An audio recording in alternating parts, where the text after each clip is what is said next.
What is going on, alpha males? Welcome to the Alpha Male Podcast, the podcast where we talk about what it means to be a man the right way, strong, made in the image of God, and don't apologize, making godly men strong and making strong men godly. Now today, alphas, we're going to be talking about a pretty cool topic. An urban escape and evade survival kit. A small one that can be covert, fit in the palm of your hand, easily hidden, and have a lot of utility. In fact, it fits inside an Altoids container. That's what today's show is going to be about. Before we get into today's show, don't forget to scroll down, hit some stars, like and subscribe. If you're not subscribed to Alpha Male Podcast, Gunfighter Life, and especially Simple Man Sermons, take a step back, take a deep breath, evaluate, and think about priorities. With that, I'm going to throw in the bio, man. If you want to skip it, you've heard it before, don't care. Skip around 3 minutes and 45 seconds, and we'll get into the actual topic. Who am I? A question we should all ask ourselves. I am, first and foremost, a servant of God, made in His very own image, a follower of Jesus Christ, a simple man called by God to the Great Commission to share the good news of Jesus Christ. Next, a little bit about my background and what God has allowed me to do and bless me to do in life. Grew up what most would consider very poor in the backwoods of the southeastern and mid-Atlantic United States, hunting and fishing. Joined the Marine Corps at 17. Did a couple of combat tours in Iraq. So a decorated Marine Corps combat veteran. Infantry assaultman. After the combat tours, I was an urban warfare instructor for the United States Marine Corps under Mojave Viper. I also served in the U.S. Army, both full-time and part-time National Guard. Also a veteran of law enforcement. I served with LAPD. I was a sworn peace officer, a cop for LAPD. I worked regular patrol assignments and more specialized assignments. One of those more specialized assignments was warrant service, fugitive recovery. Also had some other law enforcement roles. I am an FBI certified firearms instructor and been certified by another 3-letter government agency in a lot of firearms and training things. I've also been a private contractor, worked in the private sector, pertaining to tactics and gunfighting and protecting America from enemies foreign and domestic. I served as the commander of a tactical team to stop active shooters in a large metropolitan area. That was our primary mission, to stop active shooters, which sadly are a thing in America today. I've also been blessed to do quite a bit of competition shooting. Started my first formal competitions even before joining the Marine Corps at 17. I had won more shooting competitions than I can remember. I have competed in all manner of disciplines in shooting. I've been blessed to be a state rifle and pistol champion, West Coast regional champion. Like I said, been blessed to win more shooting competitions than I can remember. Mentioned hunting. I've hunted to put meat on the table starting when I was a child. I've also been a professional big game hunter and guide, hunting and slaying all manner of beast. And I don't apologize for that. Humbled to be the host of 3 podcasts. Simple Man Sermons, Alpha Male Podcast, and Gunfighter Life. Obviously, as things not mentioned, I've been blessed to do many other things. But again, first and foremost, I'm a servant of God, a believer and follower of the Bible, the Word, Jesus Christ.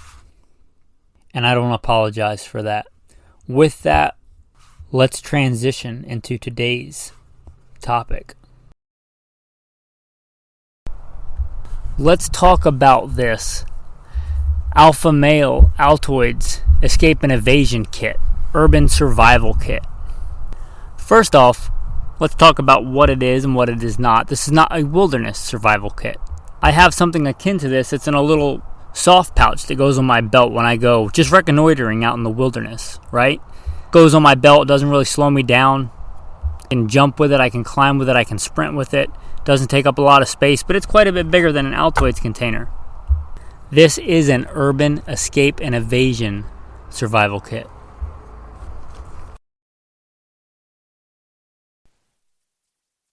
Going on experience of what I know. You listen to the bio, I'm not going to reiterate it, but I've worked in big urban environments. I've also worked in a lot of non-permissive environments. But a lot of times I was the private contractor or the party in charge of stopping active shooters or stopping bombings or threats or things like that. So I was fully armed and kitted. In a covert role where I'd be wearing like a 3-piece suit, I was heavily armed. But a lot of men around me were not permitted to.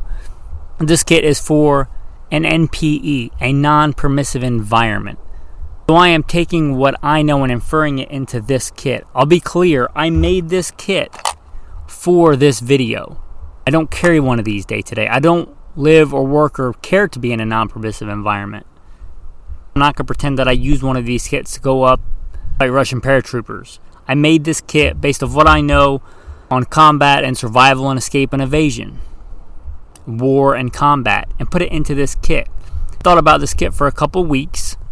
Even went out and spent whatever Altoids cost and threw the Altoids away because I don't eat sugar. Refined sugar is not natural human food. Anyway, got the Altoids kit and put stuff in it.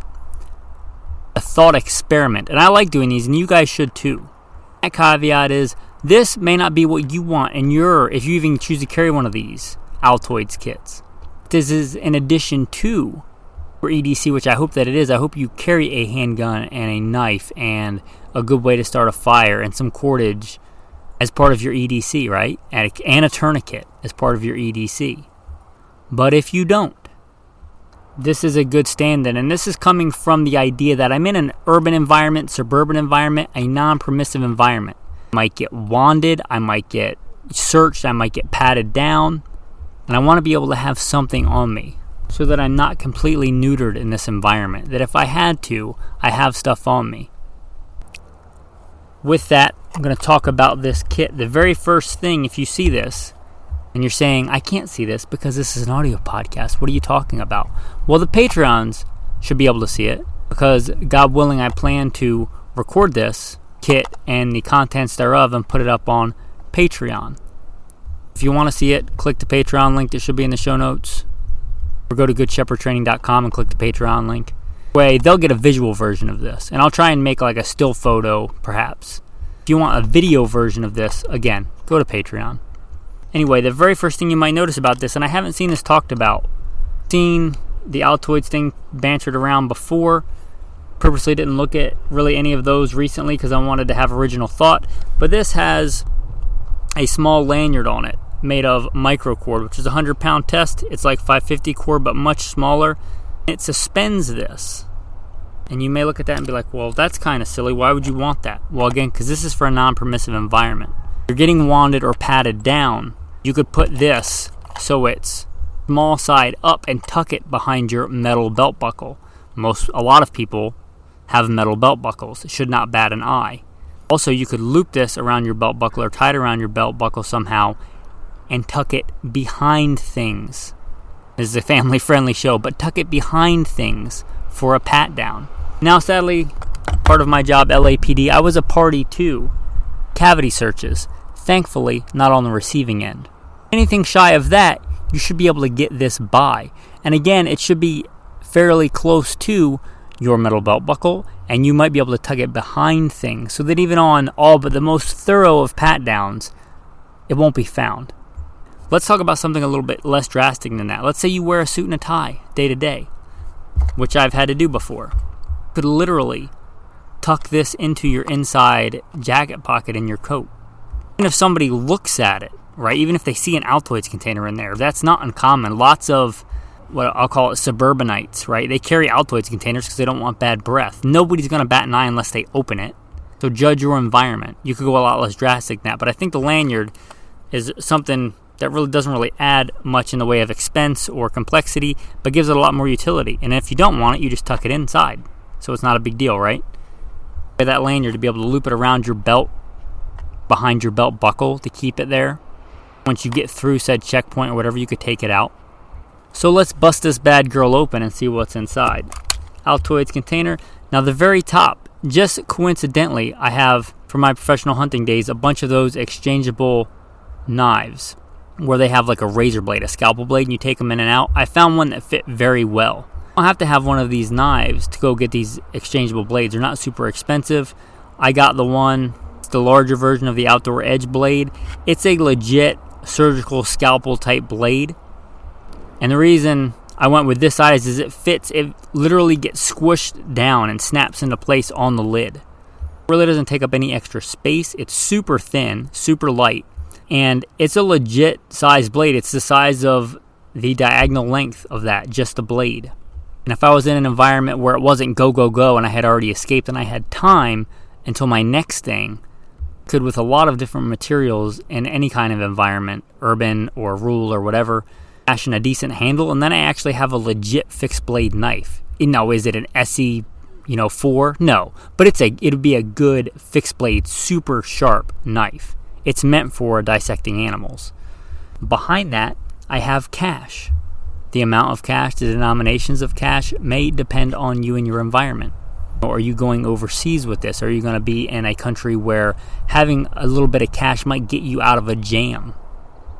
Either way, I think you should have a little bit of cash in here. Yeah, you should have a wallet and stuff on you, but there are environments where that stuff gets taken, whether rightly or wrongly. And put some cash in this lid, snap it in place with this knife blade. It holds it really securely. I'm flapping it up and down right now. It's not moving, so it's not going to come out or anything like that. The next thing I am going to talk about is this Tops whistle. Now this, you may want to exclude. This is what the lanyard I was talking about is actually tied to and then snapped in so it doesn't get pulled out of the Altoids container. For you to pull on it, it wouldn't come out unless you pulled it so hard that the Altoids container came apart. But it's on this Tops whistle. You could do different brands of whistles. I like the Tops whistle. It's good for the Altoids container, but it's my go-to whistle in general. It's flat, it's small, it has a very distinct sound. Why is this important? Well, if you're alone, it's important. Let's say you're in a scenario like 9/11, where it's a terrorist attack, a bombing, and you're inside of rubble. People are going to be screaming all over for a long time. Most people are not going to have an emergency whistle. It's distinct. Also, if it takes them a long time to find you. This is my second podcast today, in addition to reading the Bible out loud for quite a while this morning. My voice, if you can't tell, is already strained and hoarse. This is coming from a sergeant in the Marine Corps and the Army who's not unacquainted with yelling. You can only yell and scream for so long before your voice literally gives out, and whistle a lot longer. That's that whistle, if you can't tell, very distinct. And if you're not alone, if you have other people and you're trying to coordinate, especially in an emergency, very low tech, because comms can go down. A very low tech way to communicate. 2 whistle blasts means this, 3 whistle blasts means this. And a good way to locate your team in a crazy environment. And it's a good piece of kit.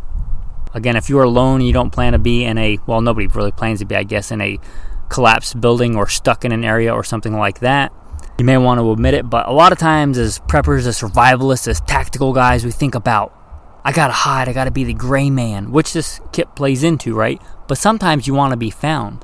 My legs are broken and pinned under, a giant piece of rubble that's, 1,200 pounds in a collapsed, burning building. I want to be found, okay? Number of scenarios where I might want to be found. That whistle for communication and being found. The next one Now I already had this, so it's all put together. It's a little toggle. It has one of those little, I would call them like button compasses. They're not very big. They're about the size of a large button, and they're a compass. You're thinking this is supposed to be an urban kit. Yeah, but a lot of times, especially in a new environment, inside, if you're like me, you can get turned around. Going into a giant casino in, let's say, Las Vegas, very big building in a cubicle hive you haven't been before, and trying to figure out which way north is when there's no sunlight, no external light, and again, you're not familiar with the building. And try and figure out which way north is. What about being on the streets of a strange city, riding and looting, and you're not near a street sign, you don't know which way north is? These compasses are handy. In fact, when I was a commander of a tactical team, I put one on my lapel of my body armor, and I gave one to one of my team leaders to put on his lapel because he suffered from a similar affliction to me. We weren't from that city. Sometimes we weren't real sure which way north, south, east, and west was. If you're doing this with body armor, steel plates, make sure they're the same front and back, because obviously that can interfere with it, but you could easily snap it off and get north and south. But I think a small compass, a low-tech way, and an important way to navigate. Yeah, you can use it in the wilderness for sure, but you can also use it in the city. This one is attached to a toggle, a very small ferrocerium rod toggle. This one is very small, the kind I've talked about before, that's designed to be put on a jacket, like a zipper toggle or something like that, but it's actually a ferrocerium rod. You could start hundreds of fires with it. There's lots of ways to start fires in an urban environment with, a AA battery and a gum wrapper, and you can MacGyver all kinds of stuff, but it doesn't take up a lot of space. It can be used for other things, which I might get to later, and that is all held together by a piece of fire cord, which is 550 cord with tinder in it. Now, in an urban environment, you can probably find tinder, but this is designed to burn long, and it doesn't really add anything extra, and it keeps it all in a nice, tidy package. So again, you got your small button compass for navigation, city or rural. You have your fire cord, and you have a very small toggle ferrocerium rod, which is multifunctional. We'll get to the multifunction later. Going back to the cache, I put a small gold ring in there. It's, I forget, 10 or 14 karat gold ring. But why is that in there? Barter, get you out of a jam, right? No matter what culture you're in, no matter what, I have a complete collapse of society. Gold's going to be worth something. The next thing I'm going to talk about here is lockpick set. Now, I have a couple of different lockpick sets. This is the smallest one. It's the one that goes daily in my daily bug out bag. Again, I don't carry one of these mini Altoids survival kits because I don't live or work or generally even travel to, if I can help it, a non-permissive environment. But a lockpick set is something that's important in any environment, permissive or not. For day-to-day tasks, how many times have you maybe go into a padlock and you have no idea where the key is because it's been locked for so long? Or you lock yourself out of your car, or you lock yourself out of any number of things. It doesn't have to be a nefarious reason, but this is an escape and evade kit. Say you're in a big arena, a big avenue, lots of people, a big venue is the word I was looking for in an avenue, a big venue with lots of people, right? And some catastrophic thing happens and everybody is trying to go towards the way they came in, which is what most people do, the main entrance and exit. But you are smart and you've scouted out other exits beforehand. You don't want to get trampled to death or shot running in a funnel. Go to this door and it's locked. You try and kick it down. It's a big sturdy metal door. You can't kick it down. But you got these small lockpicks, and these things are small. And I've got 4 of them taped together. Oh, take that back. 1, 2, 3, 4 of them taped together. It's actually 3 picks and then a turner. Again, you got to have skill with this stuff, guys. If you don't know how to pick a lock, you probably don't want to be picking a lock and learning that skill for the first time when there's a fire and you're like, oh, I've got lock picks. Let me try and figure out how to pick this lock on this door before I burn to death. That's probably not the time to know. You should probably know day to day how to do a simple lock pick. Most regular locks, scarily, are not hard to open. Really, they're not. So with a little bit of practice, you can become fairly proficient in this skill. And again, not for any nefarious purpose. I don't want to burn alive in a building. So sometimes I lock a padlock on a trailer hitch or something, and I don't know where the key is. Sometimes I lock myself out of my car, and I'm looking at the key in the car. I can do the whole coat hanger thing or a bunch of other stuff, or I could just pull out lock picks that I have. Again, they're not very big. So, lock picks. I'm going to set those aside. The next one I'm going to talk about, and this is Victorinox Classic. This is their super small, little tiny Swiss Army knife. It has a utility blade.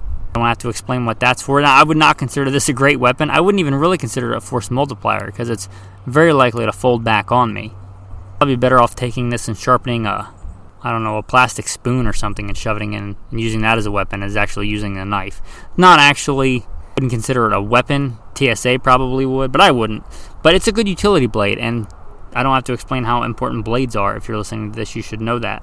The next one, and I use this quite a bit for all kinds of stuff, is a screwdriver and file. Files can be used, especially if you're not pressed for time, for lots and lots of tasks. That file and screwdriver, a lot of utility there. Now let's go to the other side.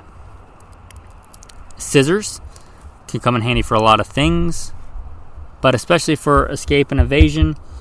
Coming to the things that are actually pressed inside to this little Victorinox, the toothpick, which I could care less about having a toothpick, but that can be good for lots of other things. Anything you might want a shim for, and then even better shim for some things. On the other side, there are a pair of tweezers. Now, tweezers can come in handy for a lot of things, pulling out foreign objects, all kinds of medical reasons you might want tweezers. And if you snap one side off, you have a really, really nice shim, which sometimes is faster to shim a lock than it is to pick a lock. I almost put a handcuff key in here, which for escape and evasion could be super important for obvious reasons. But I didn't put it in there because I know how locks, especially handcuffs, as being a former law enforcement officer and using them so much, I know how handcuffs work. And I know that I could easily get a shim in there and get out just about as quick as having a handcuff key. I have two really nice shims here. I could split this thing in half, and I have two really nice shims if I don't need the tweezers. But if you are primarily doing this for literally escape and evasion, you may want just a regular handcuff key in there. But that's really one function. This little Victorinox has a ton of utility, and there's who knows how many other uses you could use this for. I thought these were kind of a gimmick, but I made one part of my EDC, and I use it all the time. It's not obviously my main EDC knife, I guess maybe not obviously to you, but it's not my main go-to knife.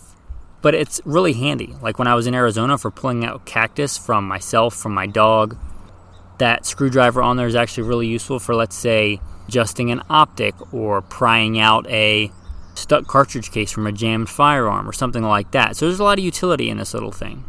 And it's very small. So that's the Victorinox Classic. There's a bunch of different colors and things. This one's black just because that's just what I have. Get whatever color you want.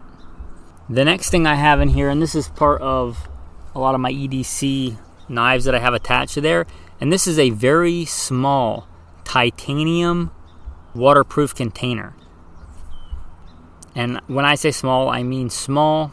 You can check this out again. I want to go to Patreon. But it literally is a watertight screw-shut titanium.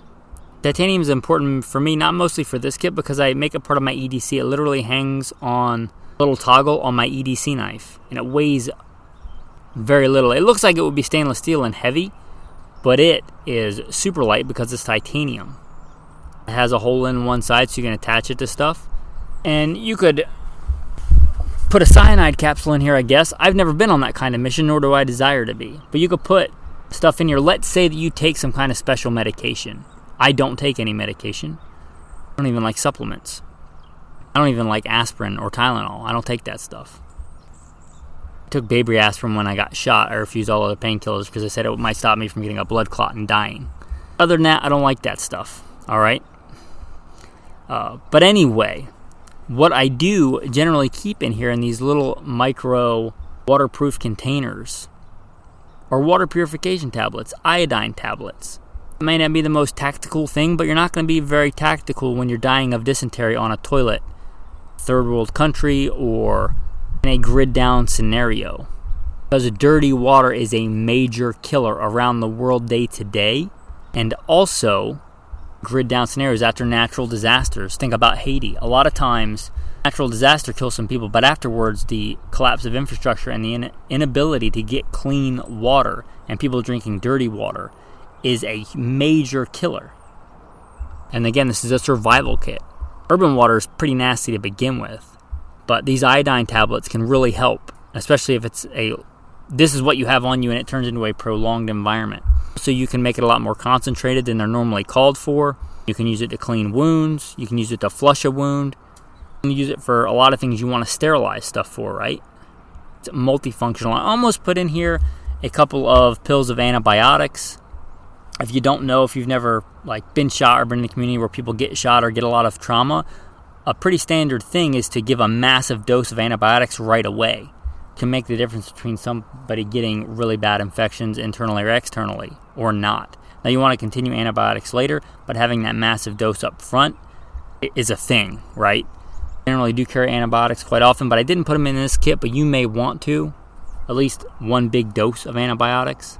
But water purification tablets go in this for me because they're multifunctional. They can clean a wound. They can flush a wound. They can disinfect a lot of things. Disinfect, surgical instruments if I make, again, a concentrated thing before I cut something out. And again, dirty water is a thing. I can't use those antibiotic tablets really to purify water, but I can use water purification tablets for that and wound cleaning. Anyway, that's that little micro titanium container. If you don't want to spend any money on these, not crazy expensive, but they're probably more than the Altoids container cost, then you could literally just take a piece of clear shipping tape, a couple of water purification tablets in there, and then seal it over on itself and then trim it, and then you have a waterproof container. This little container holds 10 tablets. I know that because and again, this is part of my EDC a lot of times. So if I'm just like, hey, and this is me, I just do this. I'll just be like, hey, this is a good place to pull over and go in the wilderness. Where does this go? I don't know. I'm going to check it out. Maybe I stay out a little bit longer than I intend to. I have a way to get clean water. I know that this holds 10 water purification tablets, and that's quite a lot. That is a lot of clean water. So that goes in there. The last thing in here is kind of in my opinion, quintessential part of this kit.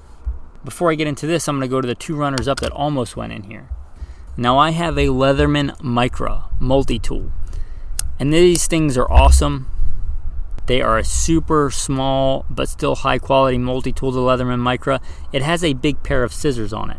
Now if I were going to have this as my major blade in here, it has a regular knife blade on it, but the scissors are going to be a better, in my opinion, defensive option. I can grab the entire handle, squeeze it shut, and I have these scissors.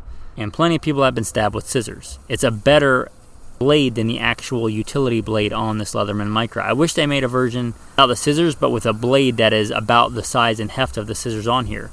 It also has a little lanyard loop on here, so if I was going to use this, which I'm not, again, this is a runner-up, I would make a loop for my pinky and my ring finger. Consider this a tactical tip of the day. And I would loop that in there, so if I was stabbing something with it, as I'm stabbing this table, if I stabbed it really hard, hit a bone, hit something, and it was going to slip down, I was trying to break glass to get out of a car, it was slipping down into my hand, that little lanyard loop, whether it's a knife or this Leatherman Micra, will stop it from slipping down and me cutting my own hand with it. Anyway, on this also, a pair of tweezers. So if I was going to put this in there, this obviously would probably take the place of the go-to knife or blade I'm going to talk about and the Victorinox Classic. So it has tweezers, which we already talked about. It has a better screwdriver. It's a Phillips or flathead, and it has a little tiny micro flathead, which is good for all kinds of things other than a screwdriver. It has a bottle opener, so you can open bottles in the apocalypse. I don't really care about that, but it's on there. And then we go to the other side, and I have my actual knife blade, which is quite small, but still quite a bit beefier than the Victorinox Classic. It has a large flathead, which again has a lot more utility as a small pry bar or something like that. And it has a hook, which I actually use quite a bit for getting into corners and things like that, with a file on it. And it has the large pair of scissors. So a lot of utility on this little tiny Leatherman Micra. But it didn't make it inside there. The other option, and if I was going to have this, and this was my only means of defense, I wasn't allowed to just carry a pocket knife, because hopefully this is part of your EDC, not your only EDC, but if this was my only thing, it was in an area that may turn violent. Well, I guess any environment may turn violent, right? That's why we everyday carry anyway. But it had a higher propensity to turn violent. I would definitely go with this option over the option that I picked, and that is the Cold Steel Urban Pal. It does fit in here, but it takes a big chunk of it. This is set up with a lanyard to turn into a neck knife for defense, especially for ground fighting. You can grab it, you can reach up under your shirt and grab it with either hand. This is actually my wife's running knife. She went running this morning. This is my wife's go-to running knife. It's very light, it's very handy, and it's a push dagger. It's a fixed blade push dagger, and it fits inside an Altoids container. It's the best fixed blade fighting knife ever. Is it going to be in Rambo 7 or whatever Rambo we're on? No, but it is a giant force multiplier. Push daggers, you don't know, like a T-handle where the blade comes out of your fingers. I like them with the ground fighting experience that I have. Just intuitively throw punches, and this is like a giant force multiplier for a punch. It's also very hard to take out of somebody's hand without getting cut. If this was going to be my one defensive option out of all these options, this would be it. That being said, it has less crossover utility. But the Cold Steel Urban Pal is a great little knife to have. Again, it is my wife's running neck knife. The one that I did pick is the CRKT Doug Ritter. I think it says Mark V on it. Anyway, it's a small fixed blade knife, and it's surprisingly good for its size. I've used this one quite a bit. The sheath is worn in color. It's got a few small chips in the blade that will probably come out after I sharpen it a few more times just in regular use. But it's the Doug Ritter CRKT RSK Mark V. It's a decent size blade, about as decent as you can get to fit in an Altoids container. It gives me a decent 2-finger grip and a thumb on the back. Now, I'll be honest, this is slightly less effective in my opinion as a defensive tool than that Cold Steel Urban Pal that I just showed you. But it is a far better utility blade. If I could only have one knife to do all kinds of stuff, I would much rather have this Doug Ritter RSK, a CRKT knife. Would much rather have this. Oh, it's got some rust on it. And I would much rather have this as my one utility knife than the Cold Steel Urban Pal. If we're talking about defense in an urban environment, if things go south, there's so many other things. Listen to the podcast on improvised weapons if you want that, but there's so many other things that would make a better weapon, even than a good push dagger, let alone a compromised small push dagger.